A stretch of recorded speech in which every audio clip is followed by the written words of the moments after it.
Old battery bank, new battery bank. These are the Crown CR 430. They're 6 volt, 430 amp hours for 20 hours. I had the bank I traded in for these were 260 amp hours. I traded two banks for 430 amp hour batteries. So that would give me a little over 800 amp hours, which should keep us in power for a long time. These are flooded batteries. So all I just have to do is just add distilled water to them. So let's go ahead and let's clear a spot for these. I cannot put them in the solar shed where the other batteries are. They weigh 115 pounds a piece, or I'm sorry, 122 pounds a piece. The other batteries only weighed 60 pounds, I think, 60 or 70 pounds, something like that. So I cannot put them in the solar shed. I'm gonna have to put them outside and then build a enclosure around them for the winter time. But here for the summer, I'll just stick them outside. I will probably put I'll level up two 4x4s and stick them on some 4x4s up underneath, and then the fall wintertime I'll worry about building an enclosure around them, insulating them to try to keep them warm in the wintertime. But what I'm gonna do is, there's the panel I gotta clean out up underneath the solar panels. I just have a bunch of odds and ends, stuff I don't want to get rained on. So I have a PTO generator, some old gas cans, car seats, ladders, hand tools, you know, just random stuff. So I'm going to clean that out, and then I'm going to actually before I do that, because it's really hot out here right now, I am going to go inside and I'm going to make these new battery cables. So with these, I'm wiring them in 48 volts. So I have to make a battery cable that goes from the negative to the positive. So this would bring this up to 12 volts from negative to positive, negative to positive. This will be 24 volts. Then add 4 more batteries, that'll bring it up to 48 volts. So I've got some battery terminals, and so I'm going to show you how to make battery cables, make your own custom cables. Alright, so what I did is I put the terminal on. I measure from outside to outside, which measures 7 1/4. So I'm going to make the cable 7 1/2, or from tip to tip 7 1/2. And then I will go and measure inside here. So it looks like our cable needs to be roughly 5 inches. Alright, so I'm going to make all the cables 5 inches. Actually, I'll probably make them 5 1/4, and I'll have a slight little bend, so this way if one of the banks is out of alignment or something, I'll still have enough to do. Or if I make a wrong cut, shortcut or something, I'm not completely accurate on it. But yeah, let's go inside and let's cut the cable and make our connection. Alright, so this is what the battery cable will look like when it's done. The heat shrink seals the copper and the fitting, so no battery acid and fumes can get in there and corrode the copper away. So it's all sealed up.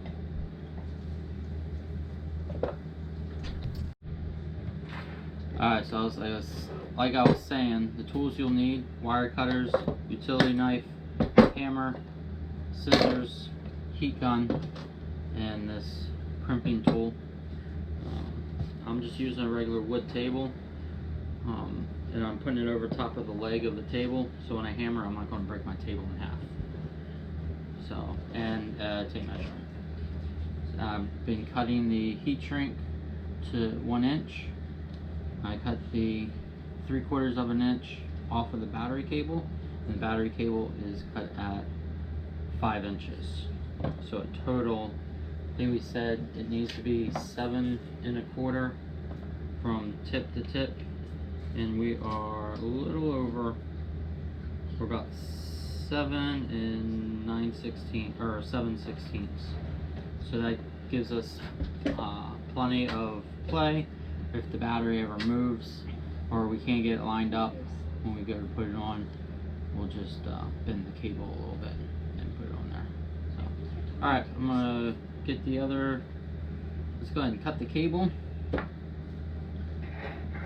I'm using 1/0 stranded battery cable. So you just lay it down, cut 5 1/4 inches. And I bought extra, so if I make a wrong cut or something, then do 5 1/4 right there. I'll just score it with the utility knife, and I'll take my wire cutters and then cut it.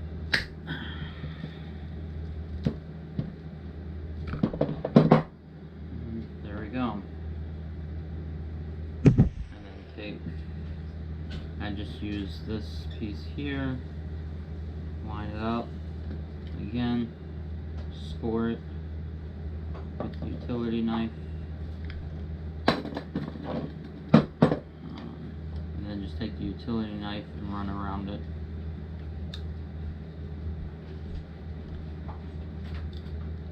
Like so, and pull it off. And then the end fits in.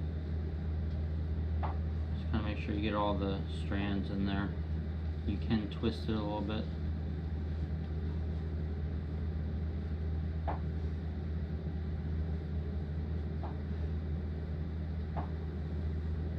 There we go. And just kind of twist it in there. And then you put it in your crimp. And there's a little seat for it to sit in.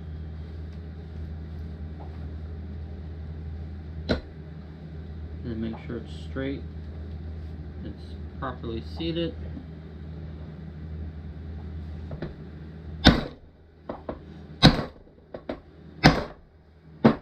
I usually give it about 3 good whacks, and that will crimp it. And there you go. Nice and tight. So, I have to make 10 of these, 5 per bank. So, let's get to it. And there they are.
The batteries are installed. I had to install them outside because the floor inside the solar shed wouldn't handle the weight. Each one weighs about 122 pounds.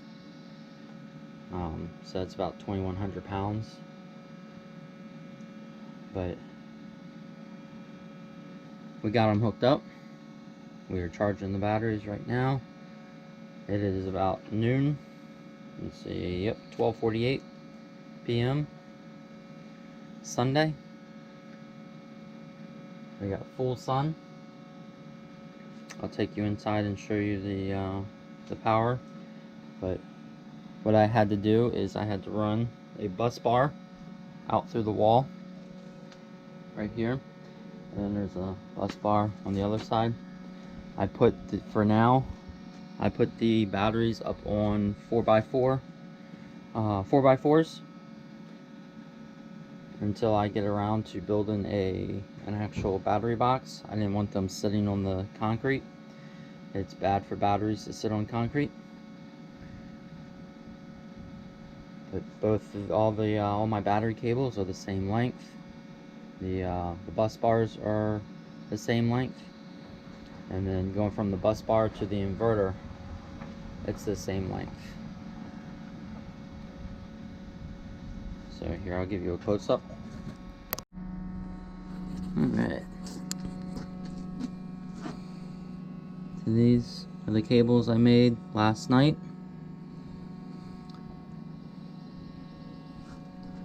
I have two cables mounted together onto the bus bar. That's the negative side. This is the positive side. Bus bar runs through the wall there and runs through the wall there. And I'll take you on the inside. Okay, it's a bit noisy in here from the fans. It's about 95 degrees outside today, so it's a little warm. But these are the charge controllers. They're the Midnight Classic. This is the Classic Light. They're the 150 volt ones. So that's what we're doing right now. We're making 3,700 watts on this one, and we're doing the same for that one. This screen only monitors what this inverter is doing. I can take the screen off and put it on this one and see what that's doing, but they're basically the same. Right now we're equalizing the batteries because they're brand new. You want to equalize them first. So far today we've made 8.6 kilowatts, so that's 8,600 watts. Battery voltage is right here, 53.8, and we're doing 71.2, 0.3, 0.5 amps of power. So this is the positive bus bar coming in. These are our charge controllers here. This is going to the inverter, the positive side of the inverter. And then the negative is coming in down here. This is where my old battery bank used to be. These are still good batteries. I traded in the old batteries, the ones that were giving me problems, for that new bank. But these are the ones that they're still good. So what I'm going to do is I have a backup 24 volt inverter. I am going to turn this into a backup generator that's going to run off of those two. That's a 48 volt system right now. I'm going to convert those into a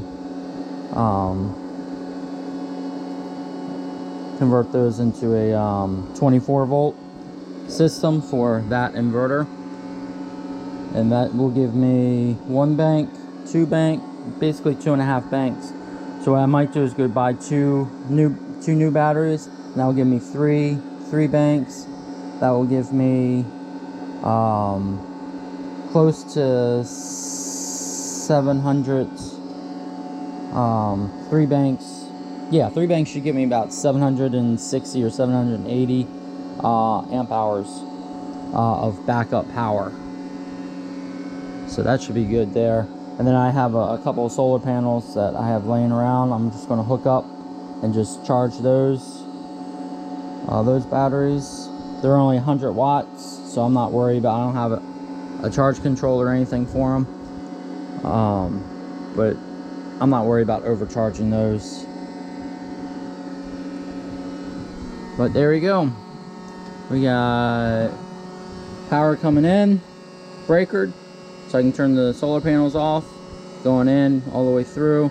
This used to have a breaker on it, but it kept flipping the 100 amp breaker for some reason. I have talked to the guys over at Midnight, and they can't figure it out either. They don't understand why it's tripping. So they sent me a new breaker, and the new breaker trips. So I have all these other safety features.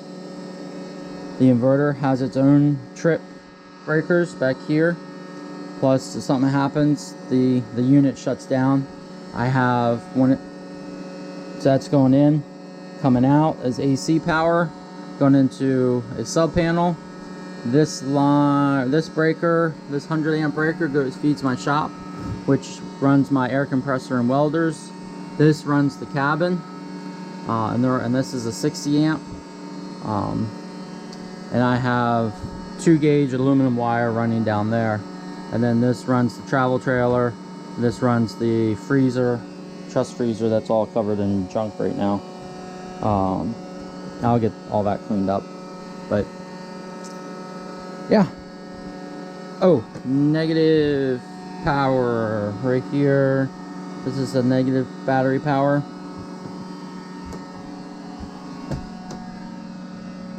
Feeding into a little terminal block. So there we go. And I have a meter here. We can see what everything is doing. Let's do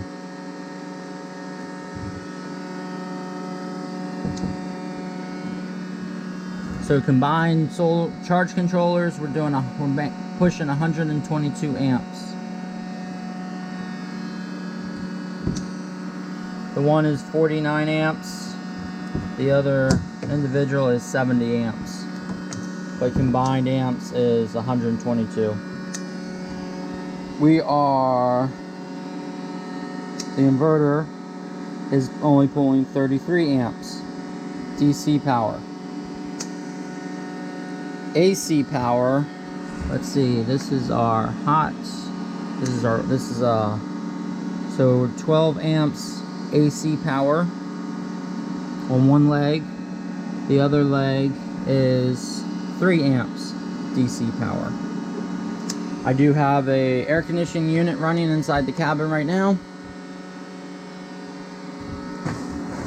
And then the inverter also has its own screen that tells you battery voltage is 54 volts, which is reads a little higher than this, so I'm probably right in between there. Our output voltage is 231. It keeps fluctuating for anything that keeps kicking on and off inside the cabin. So we're doing 229 all the way up to 231 volts. So we're good there. Output load is only 29%. Output frequency is 60 hertz. So we are good. Everything's looking good on this end.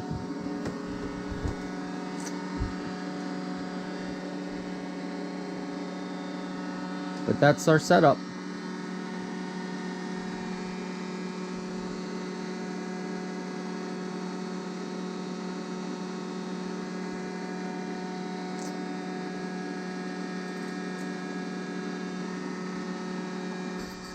Hope you guys liked and enjoyed this video and the new battery bank. I'll be posting updates periodically on how they do. But I'm happy with them. So, and we got plenty of amp hours for the cabin. I hooked them up last night and it ran the air conditioning. It was hot last night. I think the lowest it got was like 81 degrees.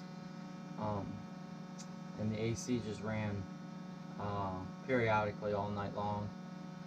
And the batteries didn't drop below 50%. But